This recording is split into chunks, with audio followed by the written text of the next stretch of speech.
It's Gaz, and welcome back to the Warframe video.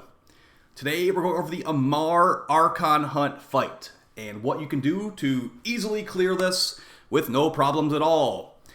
The Amar ARCHON fight is very similar to the Boreal ARCHON fight from last week. One of the big differences being a couple different attacks, the planet you're fighting the ARCHON on, and instead of blue shards from last week, the Amar ARCHON drops red shards this week, which will give you access to things like power strength and crit increases for weapons. When I said this fight's very similar last week, I'm not kidding. It's very, very similar. We're talking like, first phase, you shoot the boss a bunch. Second phase, it's like a glorified buddy door. You have to go to A point and B point, grab the things, bring it back. And then the final phase is the same as last week as well. It's just shoot the boss again. We have different attacks this time, but the same weapons that were good last week and the same frames that were good last week will be good this week as well. We're going to also show a Kuva Hek one-shot build, which was not a popular strategy when I first made that video last week, but we'll show you how to one-shot with the Kuva Hek. These Archons, you really don't need to. Like, I literally am running like the Tom Core for AoE, the Latum for single target, and the Stropha for, high health guys. That same loadout as last week works perfectly fine here, guys. Now, as far as differences in attacks and stuff for this Archon, you're still going to want to mod for radiation and all that. He's still got a gigantic headshot hitbox, but the big thing here is this guy makes illusions of himself. But we have a cheese strat. Usually, it's like, okay, he makes like 20 illusions. You don't know which one it is. You got to find the right one. Just waypoint the normal Archon before he uses the illusion attack. And once you waypoint him, see how there's like a bunch of illusions here? I didn't waypoint him before I did it. If I would have waypointed the correct Archon here, once he made these 20 illusions, it would mark the right one immediately. I wouldn't have to mess with these other ones at all. So that's going to save you a bunch of time. I wasted a good like 2-3 minutes because this is my first run through here you're watching. But on a subsequent run through, I actually, here's the same thing. So here's a different run through. He summons in, immediately put a waypoint on the actual boss. Once he does that, it doesn't get any easier than this. So shoot him a little bit, he gets like a little bit low health. If you one-shot with the Kuva Hek, he probably won't even do this attack, but either way, like it will work. And yeah, all the 20 illusions, it's the waypoint's the one you shoot, and then once you shoot the one with the waypoint, I think the other one's despawn. So really, really straightforward and easy. There'll be lots of fire AoEs. There's the one right there. See, instantly when you shoot the right one, they're all gone. Complete easy mode. And as you see right here, I wasted a bunch of time. He will summon, now last week the guy summoned Airless. This guy just summons like normal sentience. So the corrosive Stropha works totally fine. You can kill him in like 1 or 2 hits easily. And tank frames like Revenant, Inaros, Garuda, they're going to be your best bet. And I'm actually going to have a new video on this Garuda build coming out later this week. This Garuda build is like, it's a little bit too tanky, honestly. It's unnecessarily tanky. But yeah, just going over what we're doing here. So we're just going to, stay alive. The biggest thing here, guys, is stay alive. If you can one-shot him, great. But if you can't survive when you're one-shotting him, that's going to be a problem. So you're going to get a big hug from the Archon. He's going to run away. And then the second phase from last week is still here, where we're going to go and hunt down the Archon priests. It's not extremely exciting gameplay, but at least the enemies seem like they spawned a little bit closer compared to last week. So let's go over some builds here. We're going to talk about the Kuva Hek one-shot as well, if you want to do that. I believe I have a clip of the Kuva Hek one-shot in here somewhere.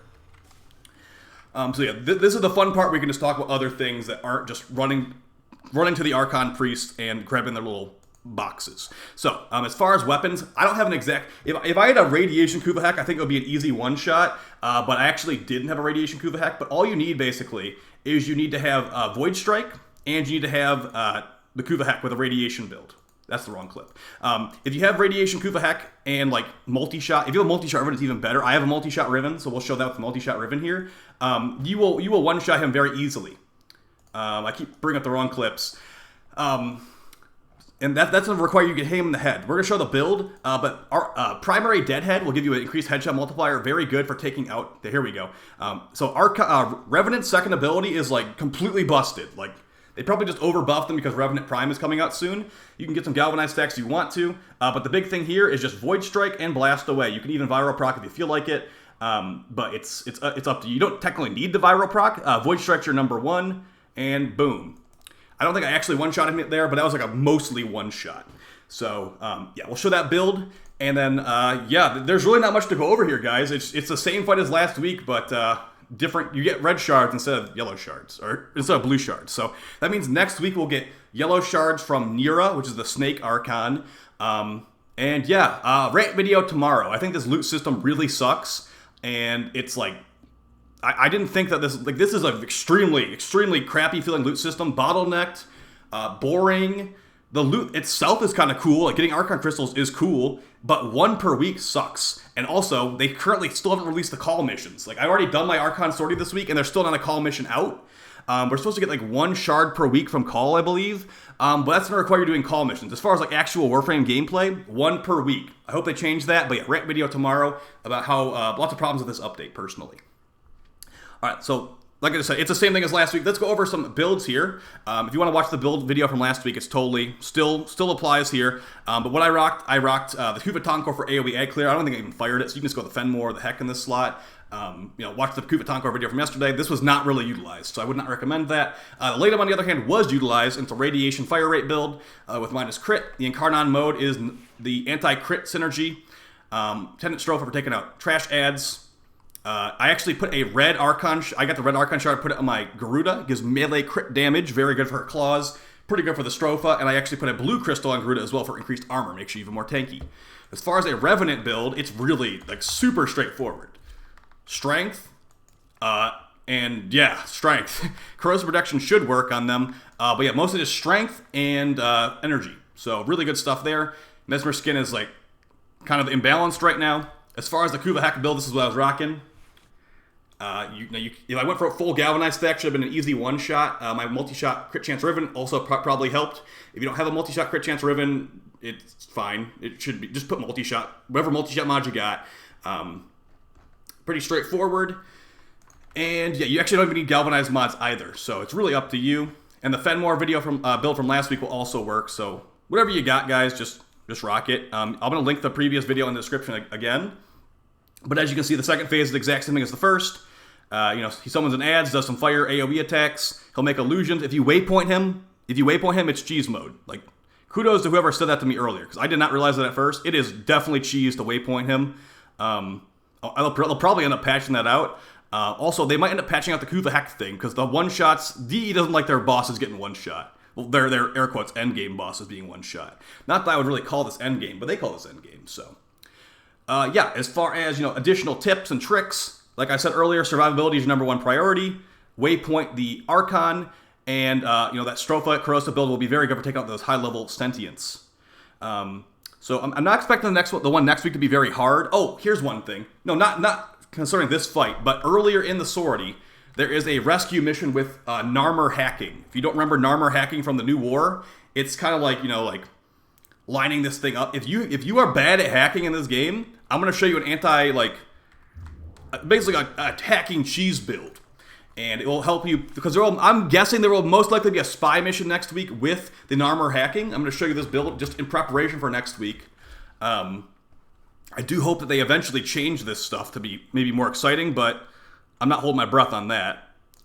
So we got a spy mission Wukong build with I don't ever want to hack the ability called Perspicacity. I can't pronounce anything on this channel. Cast this ability to automatically succeed your next hack. This does work on Narmer hacking, okay? So the idea of this is as much duration as we can jam on here. Natural talent to cast this ability faster. You just turn to a cloud with Wukong, fly through the mission, use this ability to bypass the annoying new hacking thing, and you're good to go. You could even go with auto hack on your Parazon, but I believe auto hack has a cooldown. We've also got Intruder for increased hacking time. That can also help you while you're hacking with the hacking puzzle you're not very used to. So that's just a little preparation for next week. As you can see here, there's nothing really too crazy going on, guys. Don't worry about one-shotting with the hack. It's not even necessary in the slightest. You're only doing this mission once per week anyway, so yeah. So DE has some work to do here. They got a lot of work to do. The update came out incomplete entirely, and here we are, just like doing our 30-minute weekly mission, then going offline. I've seen multiple creators already doing that. It's like, okay, I did my 40 minutes. What am I supposed to do now? Well, we are technically still waiting for Resurgence to come out, so that's what you're going to be doing, I guess, is Steel Path Fissures. By the way, Steel Path Fissure video coming out very soon as well. Hopefully you guys found this helpful. I hope you got better loot than me. I got a normal shard and a pistol riven from my sortie. This took about 30-40 minutes. Oh, by the way, they also jammed another defense mission in here. Can we quit it with the defense missions, DE? This week had a defense mission, last week had a defense. I'm guessing next week will be a spy mission, a defense mission, and the Archon hunt. Like, I seriously would not be surprised if we got another defense mission next week. And by the way, this defense mission is just a normal defense mission. Like, it's just with Narmer. I didn't even see a actual sentient in this mission. So there was a couple sentients here. The new hacking puzzle. So that's slightly different. Everything here was a normal defense mission. And then the Archon fight we just showed you. So, not exactly impressive, if you ask me. Not exactly impressive at all. But that's what they gave us. So, maybe the call missions will be more exciting. Either way, guys, I'll see you next time. Expect lots of videos on the channel. We'll have call guides out as soon as I can get, as soon as I'm feeling comfortable with making a guide on that. It's not out yet, so yeah. Go ahead and get your shard. Good luck with the Tau Forged. And yeah, I'm going to go cry myself to sleep, so I'm never going to get Tau Forged ever again. All right, bye.